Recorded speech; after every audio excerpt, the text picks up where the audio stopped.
On étudiait Antigone de Jean Anouilh. J'avais envie de les initier un petit peu au plan de type commentaire quoi, pour la seconde. Donc en gros, là, on avait étudié une scène un peu dramatique entre Antigone et son amant Aimon. Elle lui annonce en gros à demi-mot qu'elle va mourir, qu'elle va choisir la mort en fait, mais elle sans jamais se dire ce mot-là.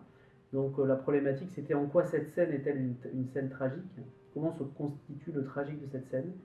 J'avais posé la problématique comme le nœud principal de la carte mentale. Et les élèves, en fait, il y avait deux aspects. Il y avait un aspect plutôt textuel, en quoi les marques du texte, par exemple, ça pouvait être les types de phrases, les exclamations, les silences, les espaces au sein même du texte, la disparité des répliques entre elle et lui.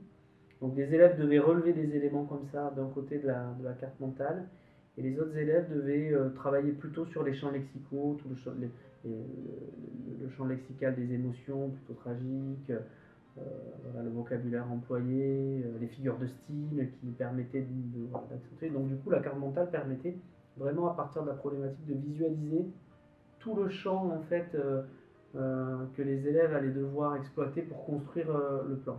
Certains élèves ont décidé de rédiger un développement, donc les meilleurs élèves, et ils se sont vraiment appuyés sur la carte mentale.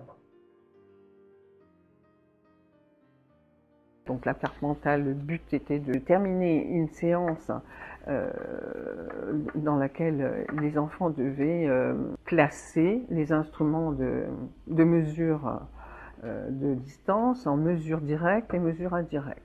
Et puis apporter bien sûr l'information utile qui était quel type d'instrument et quelles autres solutions techniques.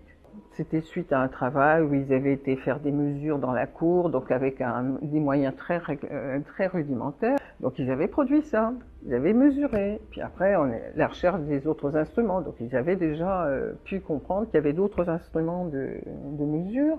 Ça n'était qu'un exercice parmi d'autres. On a utilisé des cartes mentales en grammaire.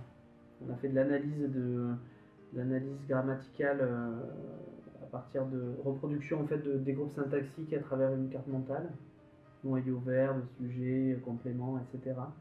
Et ça, on faisait déjà ça sur d'autres outils. Et du coup, c'était bien quand même d'utiliser l'outil de l'ENT, c'est un gain de temps. On n'a pas envoyé les élèves sur le site, etc. Donc ça, c'était pas mal. On travaillait sur une seule carte mentale qui était projetée au TNI.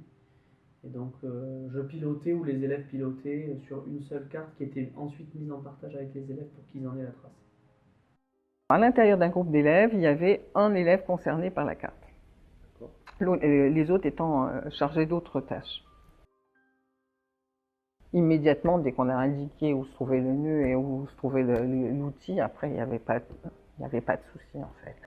C'est-à-dire que la couleur apporte de l'information, ils n'ont pas su la diffuser correctement. Mais là-dessus, je n'ai pas indiqué comment faire, je tiens à le dire.